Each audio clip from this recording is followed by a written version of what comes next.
speaking to MBStv this morning.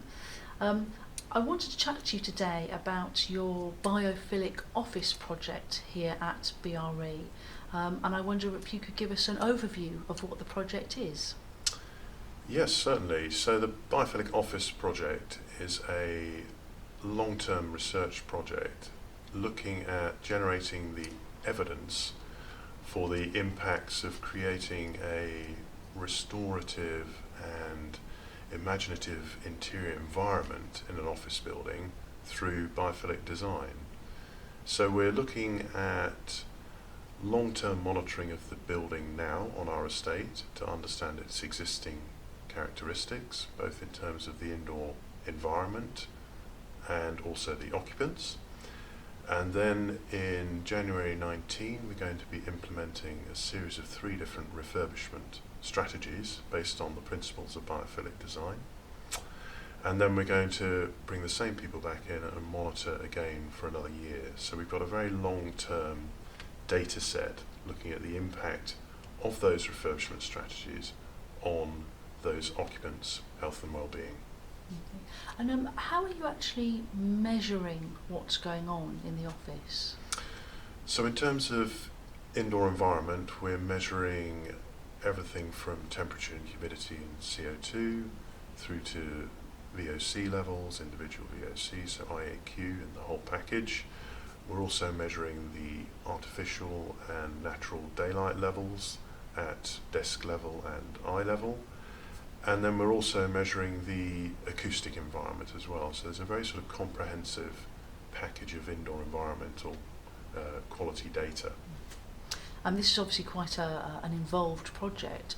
I wonder if you could tell us that what was the key motivator for starting this?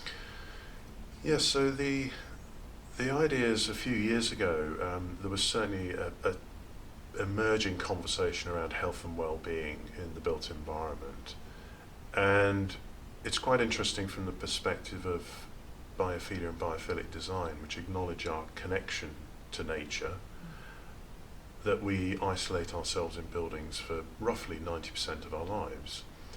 So they have a huge impact on our health and well-being. So the conversation was building in the construction sector, I would say, and a key factor for that was the WELL building standard when that arrived in Europe, and was really quite disruptive and got people to focus and think more about the qualities of interiors and indoor environments and the impact that might be having on occupants.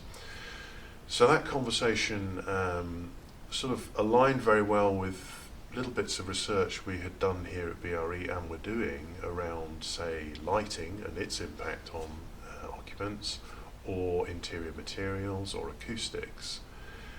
And that sort of came together and suggested there was a real need for a project where many of these issues came together in a very intensely monitored environment to look at the deeper evidence for those impacts as a whole, in a whole refurbished project, so including lighting, air quality, environment, materials, colour, all that perspective.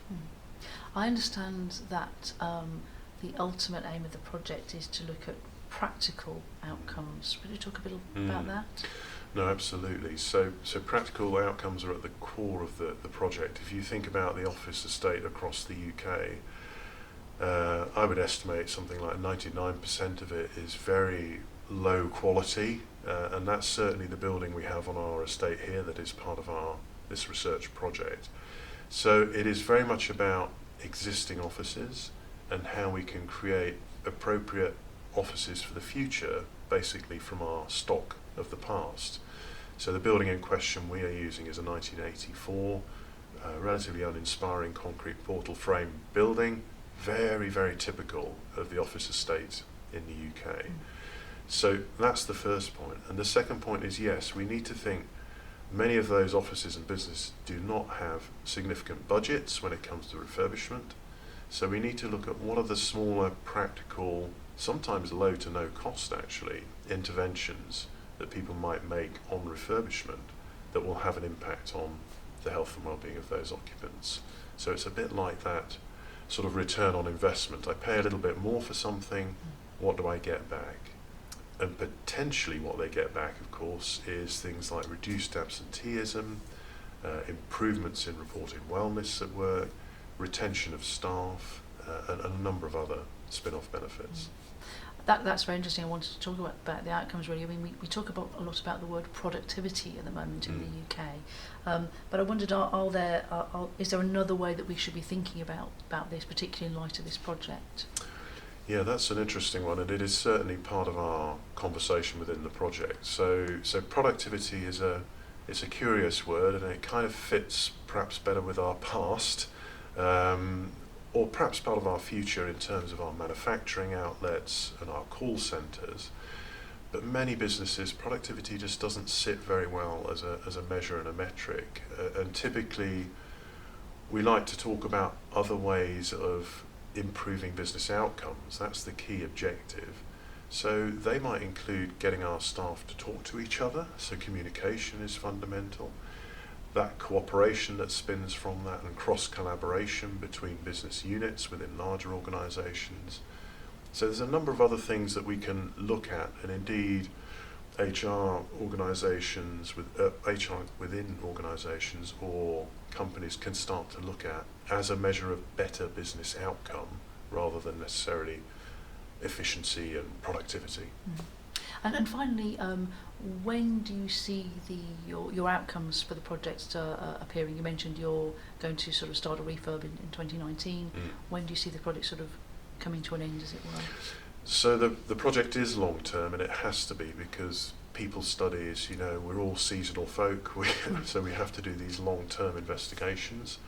So we're looking at working guidance through towards the second quarter of 2020, and we'll be working at that point alongside our dissemination partners, which include many of the professional institute bodies, so that we get the most appropriate things in the hands of construction professionals to get health and well-being on that brief and agenda for refurbishment.